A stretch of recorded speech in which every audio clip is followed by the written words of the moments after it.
नहीं हो सकता, ये मुझे समझ नहीं आ रहा है। और माननीय सुप्रीम कोर्ट के भी तीन बार प्रश्न उठाया है, सरकार को लिखित में मांगा है कि पूरे देश में अब यूनिफॉर्म सिविल कोड की जरूरत है। तो जो संविधान में लिखा है, जो सुप्रीम कोर्ट ने कहा है, जो बाबा भीमराव अंबेडकर चाहते थे, वही हमारी सरकार भारत के आज की जरूरत को देखते हुए ला रही है। इसमें कोई भी संदेह नहीं है, इसमें कोई राजनीति नहीं होनी चाहिए। चलिए ठीक है। रिंकी जी, सरकार इसी जी शीतकालीन सत्र में यूसीसी लौटाएगी? देखिए, संविधान के अनुच्छेद 44 में समान नागरिक संहिता का उल्लेख है। संविधान के निर्माताओं ने इसे लागू नहीं किया। उसका कारण ये है कि भारत जो है विविधताओं का देश माना जाता है, जहां अलग अलग जातियों के, जनजातियों के, समुदायों के लोग रहते हैं, जिनकी अपनी अलग अलग परंपरा है। तो ऐसे किसी भी कानून को ला देना या उन पर थोपना ये सही नहीं है। आपको अगर लाना है तो आप पहले उन समुदायों से चर्चा कीजिए, उन संगठनों से बात कीजिए, उसके बाद सबकी सहमति से लाइए। देखिए, तो हमारे प्रवक्ता जी ने जो कहा कि अनुच्छेद 44 में यूसीसी लाने के लिए कहा गया है, तो ठीक है, कहा गया है, लेकिन उसमें यह भी कहा गया है कि सहमति बिना आप किसी कानून को जबरदस्ती थोप नहीं सकते। आप किसी कानून को बिना सहमति से नहीं ला सकते। एक तरफा आप कानून किसी पर नहीं बना सकते जब तक उस पर सहमति ना हो। जैसे कि हमारे यहाँ आदिवासी, छत्तीसगढ़ की बात मैं करूं तो आदिवासी जो जनजातीय समाज है, उसकी आबादी लगभग 33% से ज्यादा है। तो और जनजाति समाज की जो रूढ़ी परंपरा है या धार्मिक आस्थाएं हैं अन्य समाज से अलग है, तो उनको भी देखना पड़ेगा। क्योंकि इसमें जो है आप देखेंगे 1955 में जो एक नियम लाया गया था, वो था क्या कहते हैं, नियम लाया गया था हिंदू विवाह अधिनियम। ये तो इस पर लागू नहीं होता। हेलो, आवाज आ रही है? आवाज आ रही है। जी जी, कंटिन्यू कर ले। वो तो देखिए, वो नियम इन पर लागू नहीं होता, जनजाति समुदाय पर। दूसरा, 1956 पर जो संपत्ति अधिकार नियम जो लाया गया था, वो भी इन पर लागू नहीं होता। तो क्या बीजेपी ये बताएगी कि ये नियम जो है लागू होंगे कि नहीं होंगे? अपना जो ड्राफ्ट है, जो विधेयक है, उसको वो सार्वजनिक करे। क्या उसमें प्रस्ताव है, क्या नहीं है, किसको लागू करेगी, नहीं करेगी, उसको विस्तार पूर्वक बताए, सार्वजनिक करे लोगों के सामने। विभिन्न संगठन जो हैं, अल्पसंख्यक संगठन है, जैन समुदाय है, मुस्लिम समुदाय है, सिख समुदाय है, आदिवासी समुदाय संगठन है, जो उन लोगों से बातचीत करे, चर्चा करे, उसके बाद अपना विधेयक लाए। किसी को ऐसा असहमति नहीं होगी। ठीक, वात्सल्य जी। तो श्रीकांत जी, मुझे तो यहां समझ ही नहीं आ रहा है। चर्चा तो शुरू है और जैसे ही ड्राफ्ट बन जाएगा वो सार्वजनिक भी कर दिया जाएगा, तो इसमें दिक्कत क्या है? देखिए, सुप्रीम कोर्ट की एक्स जज इसकी चेयरमैन है, ड्राफ्टिंग कमिटी अपना काम कर रही है, लोगों से बात कर रही है। कांग्रेस भी सुझाव दे, कांग्रेस सुझाव दे ना, कांग्रेस की चिंताएं सर आंखों पर, कांग्रेस भी सुझाव दे सकती है, मैं भी सुझाव दे सकता हूं, आप भी सुझाव दे सकते हैं। ड्राफ्ट बनेगा, सार्वजनिक किया, तो इसमें दिक्कत क्या है? देखिए, आप यहां पर एक बात मैं आपको बता रहा हूं, उत्तराखंड में यूसीसी लागू हुआ, वहां पे किसी को कोई प्रॉब्लम हुई क्या? असम में किसी को कोई प्रॉब्लम हुई? आपने टीवी डिबेट्स में देखा? गुजरात में कोई प्रॉब्लम हुई? मध्य प्रदेश में कोई प्रॉब्लम हुई? गोवा 1961 में लिबरेट हुआ था। गोवा में पहले से यूसीसी था श्रीकांत जी। 1961 में गोवा के लिबरेशन के बाद कांग्रेस ने यूसीसी स्क्रैप क्यों नहीं किया? वहां पर गोवा में तो मेरे ख्याल से 15% एसटी आबादी थी, मगर फिर भी कांग्रेस ने गोवा में यूसीसी स्क्रैप नहीं किया। तो ये दोहरा मापदंड क्यों? जो कुछ भी रिंकी जी कह रही है ना, वो सब हमारी सरकार ऑलरेडी कर रही है। तो फिर इनके दीपक बैज जी कुछ और कहते हैं, रिंकी जी यहां टीवी डिबेट में आकर कुछ और कहती है। भाई, ऐसा कंफ्यूजन क्यों है आप लोगों में? दीपक बैज जी तो साफ साफ कह रहे हैं कि ये आदिवासियों के जल जंगल जमीन को बेचने की साजिश है। और श्रीकांत जी, हमारे गृह मंत्री जी ने माननीय अमित शाह जी ने एक बार नहीं अनेकों बार कहा है कि आदिवासी समाज को यूसीसी से दूर रखा जाएगा, आदिवासी समाज के हितों को पूरी रक्षा की जाएगी, उनका संरक्षण किया जाएगा। और जिन 5 स्टेट्स में यूसीसी आज लागू है वहां पर आदिवासी समाज को छुआ भी नहीं गया है, उनके हक का पूरा सम्मान किया गया है, आदिवासी समाज को तो कोई दिक्कत ही नहीं है। ठीक, रिंकी जी। जी देखिए, सबसे पहले तो मैं ये बता दूं कि इन्होंने कहा कि उत्तराखंड में लागू है, तो हर राज्य की सामाजिक और जनजाति परिस्थितियां अलग अलग होती हैं। छत्तीसगढ़ की परिस्थिति के अनुसार निर्णय होना चाहिए, केवल दूसरे राज्य को उदाहरण देख करके ये कानून नहीं लाना चाहिए। और जिस प्रकार से दीपक बैज जी की ये बात कर रहे थे, तो दीपक बैज जी ने कोई गलत बात नहीं कही। आपने यूसीसी लाने 2.5 साल आपकी सरकार को होने जा रहा है, यूसीसी लाने में आपने लाना था तो पहले लाना था आपको, आप अभी ला रहे हैं। और अभी कब ला रहे हैं? जब विभिन्न मुद्दे, विभिन्न समस्याएं यहाँ त्वरित है, विभिन्न समस्याएं एकदम जो विभिन्न समस्याएं उनके सामने है, उससे ध्यान भटकाने के लिए, जनता का ध्यान भटकाने के लिए जल्दबाजी में यह निर्णय लिया जा रहा है। क्या सिर्फ यूसीसी ही छत्तीसगढ़ की समस्या है? क्या यहाँ के युवा बेरोजगार इसकी समस्या नहीं है? बढ़ता हुआ बिजली दर यहाँ की समस्या नहीं है? वृद्धा पेंशन जो अभी तक आई नहीं है वो यहाँ की समस्या नहीं है? क्या महंगाई यहाँ की समस्या नहीं है? क्या महिलाओं की सुरक्षा और जनता की सुरक्षा यहाँ की समस्या नहीं है? क्या सिर्फ ये एक ही समस्या बाकी रह गई है जिसके लिए ये कह रहे हैं? और जहां तक जल जंगल जमीन की बात है तो दीपक बैज जी ने बिल्कुल सही कहा, इन्होंने आदिवासी को टारगेट किया है। ये जल अगर आदिवासी के हितैषी होते तो सबसे पहले ये पूरा जल जंगल जमीन अदानी और अंबानी के नाम नहीं करते, ये आदिवासियों के हित के बारे में सोचते। ये लोग, इनकी कथनी और करनी में बहुत अंतर है। इन्होंने अभी कहा कि हम ऐसा कुछ भी कानून नहीं लाएंगे आदिवासियों के खिलाफ, लेकिन इनकी कथनी में कितना भरोसा किया जाए? इनके कौन से वाक्य ऐसे हैं जो सच साबित हुए हैं? हर बात पर तो इन्होंने जनता को अनदेखा किया है, तो इनकी कौन सी बात पर भरोसा किया जाए? शुरुआत में इन्होंने 15 लाख की बात कही थी, आज तक जनता रास्ता देख रही है। गैस सिलेंडर 500 करने की बात कही थी, आज तक जनता रास्ता देख रही है। कौन सी बात पर इनका भरोसा किया जाएगा जो ये बात बोल रहे हैं? अरे ड्राफ्ट सार्वजनिक कीजिए और सभी समुदाय से बात कीजिए, उसके बाद लाइए। अगर सभी समुदाय, सभी संगठन इसमें सहमति जताते हैं तो आप लाइए, कौन इसका विरोध करेगा? चल वात्सल्य जी।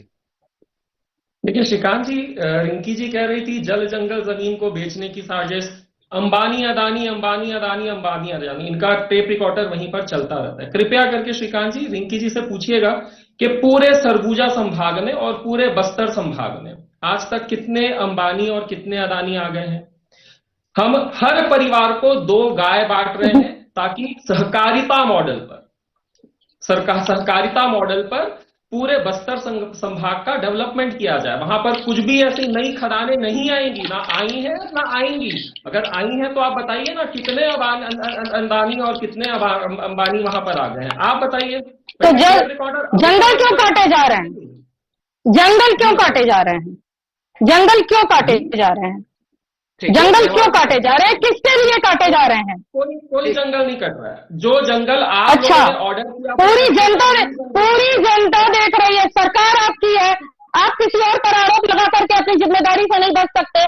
अभी पूरी जनता देख रही है आप लोग किस प्रकार जनता पर अत्याचार कर रहे हैं, और पूरा जल जंगल जमीन आप अपने अदानी और अंबानी के नाम कर रहे हैं। इस बात से तो नकारा नहीं जा सकता है। चलिए आपके पास वात्सल्य जी कंप्लीट कर लेंगे। श्रीकांत जी, अभी तेलंगाना सरकार ने 12,500 करोड़ का कॉन्ट्रैक्ट अदानी को दिया है, अभी दिया है, अभी राजस्थान सरकार जब अशोक गहलोत थे 16,500 करोड़ का कॉन्ट्रैक्ट उसी अदानी को दिया है। केरला सरकार ने पोर्ट डेवलपमेंट का 7,500 करोड़ का कॉन्ट्रैक्ट उसी अदानी को दिया है। मगर अदानी वहां पे कोई दिक्कत नहीं है, मतलब राहुल गांधी फोटो खिंचाते हैं अदानी के साथ, वहां पर पूरी फंडिंग लेते हैं इलेक्शन में। मगर छत्तीसगढ़ में जैसे ही आते हैं ना, और छत्तीसगढ़ में भी जो भी पेड़ों की कटाई हो रही है वो राजस्थान की जो बिजली कंपनी थी, जो अशोक गहलोत की कंपनी थी, उसने कॉन्ट्रैक्ट दिया है अदानी को। छत्तीसगढ़ सरकार का कोई लेना देना नहीं है। और वो जो एनओसी 2021 में दी गई थी वो तो भूपेश बघेल ने दी थी। तो माननीय सुप्रीम कोर्ट के आदेश से भूपेश बघेल की एनओसी से और राजस्थान की जो बिजली कंपनी है अशोक गहलोत के समय, उसके कॉन्ट्रैक्ट से अदानी यहां पर पेड़ काट रहा है। तो सारी चीजों में देखिए किस तरीके से ये लोग गंदी राजनीति करते हैं।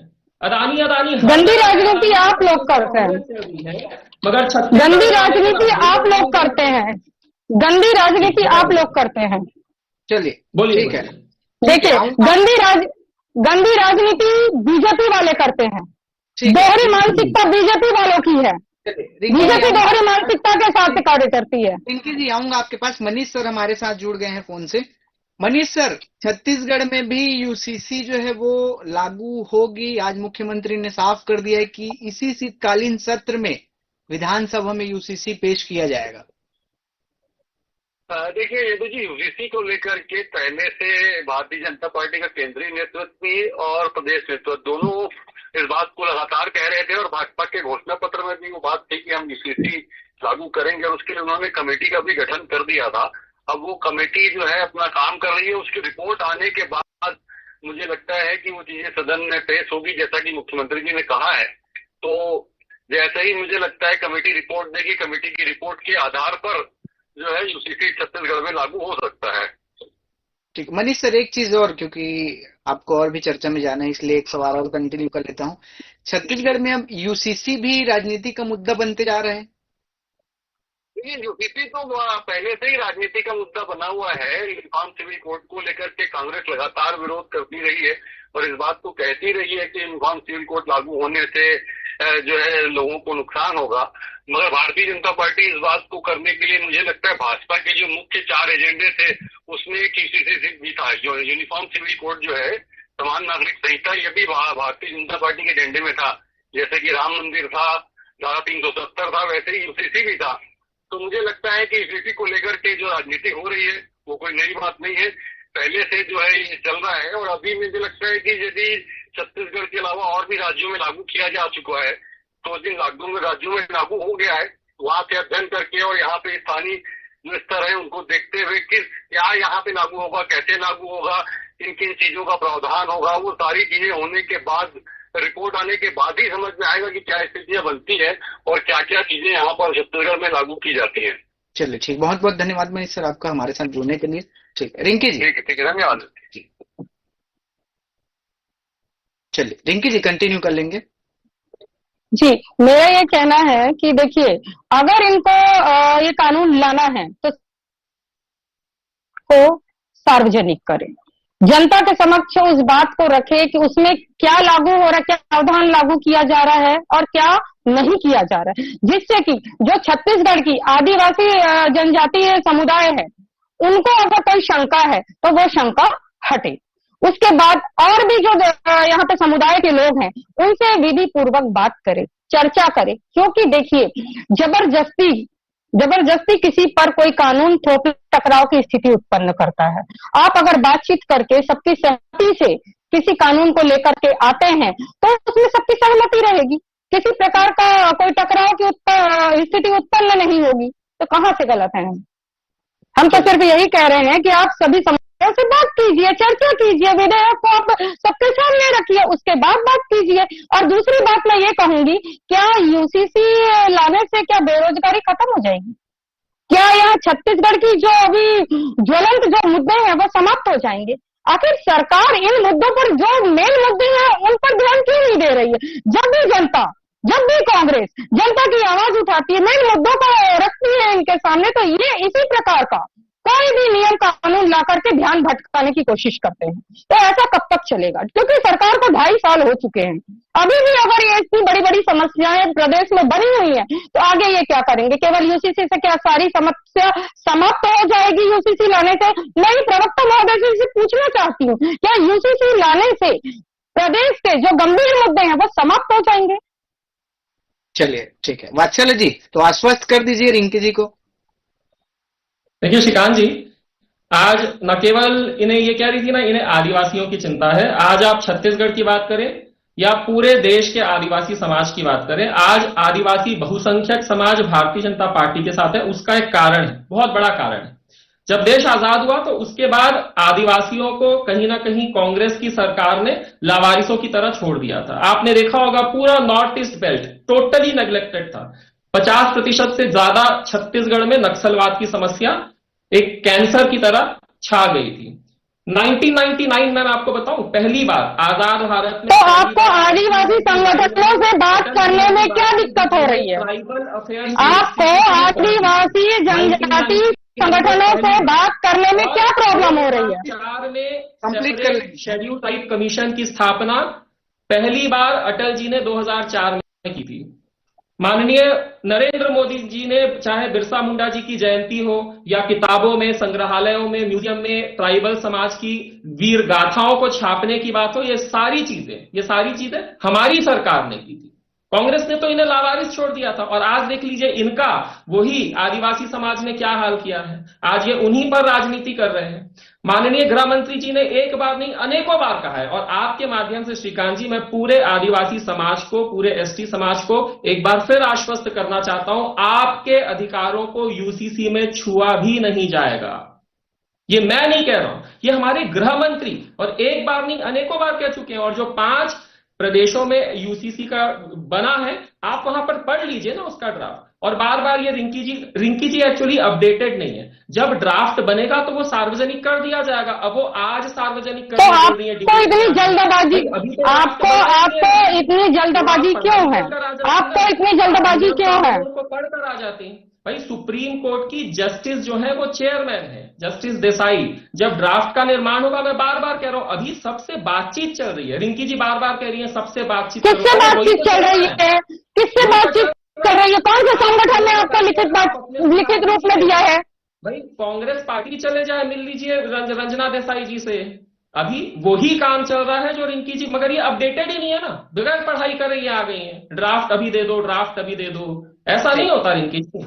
ड्राफ्ट के निर्माण का काम चल रहा है। चलिए ठीक है रिंकी जी, आखिरी कमेंट। अब तो बीजेपी ने आश्वस्त कर दिया है कि आदिवासी समाज को इससे कुछ नहीं होगा। कौन से समुदाय ने इनको लिखित रूप में दिया है? कौन से समुदायों से इनकी बातचीत चल रही है? थोड़ा सार्वजनिक कर देंगे।